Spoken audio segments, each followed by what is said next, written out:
Hello, third graders. Okay, we're going to get started on our read aloud today. So this is our first video of the read aloud of Brave Girl.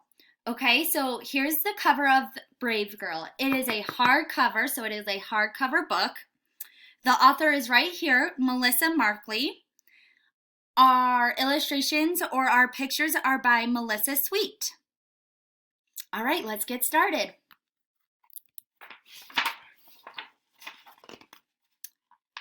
A steamship pulls into the harbor carrying hundreds of immigrants and a surprise for New York City. So in the background of this page there's the Statue of Liberty. We took a virtual tour of the Statue of Liberty in the earlier slides. The surprise is dirt poor, just 5 feet tall, and hardly speaks a word of English. Her name is Clara Lemlich. This girl's got grit, and she's going to prove it. Look out, New York!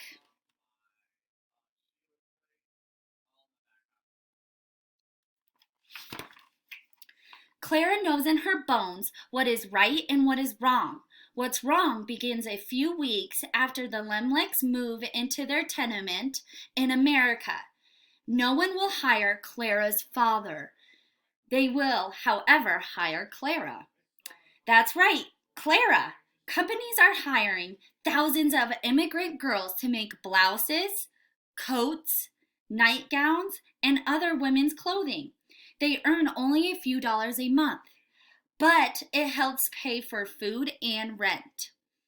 So instead of carrying books to school, many girls carry sewing machines to work.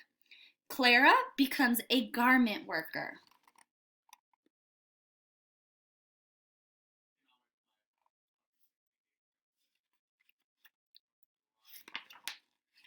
From dawn to dusk, she's locked up in a factory. Rows and rows of young women bend over their tables, stitching collars, sleeves, and cuffs as fast as they can. Hurry up, the bosses yell. Rat-ta-ta-ta-ta-ta, hisses Clara's machine. The sunless room is stuffy from all the bodies crammed inside. There are 2 filthy toilets, 1 sink, and 3 towels for 300 girls to share. Clara learns the rules. If you're a few minutes late, you lose half the day's pay. If you prick your finger and bleed on the cloth, you're fined. If it happens a second time, you're fired. The doors are locked and you're inspected every night before you leave to be sure you haven't stolen anything from the factory.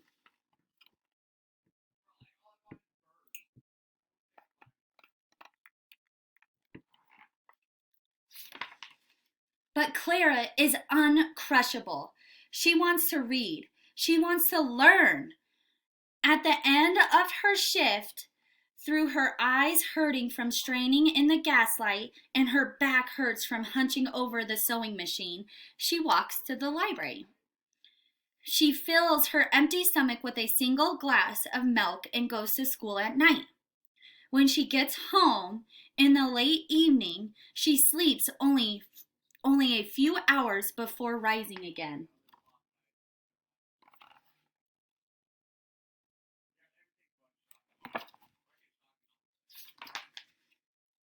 As the weeks grind by, Clara makes friends with the other factory girls. At lunch, they share stories and secrets as if they were in school where they belong.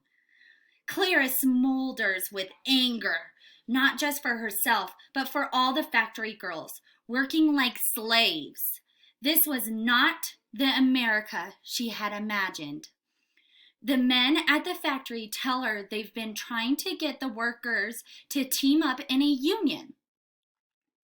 Then they strike, refuse to work until the bosses treat them better. But the men don't think the ladies are tough enough. Not tough enough?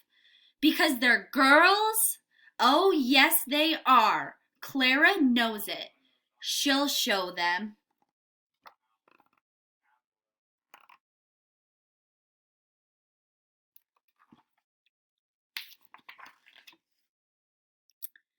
From then on, at the sewing tables and on the street corners, Claire urges the girls to fight for their rights.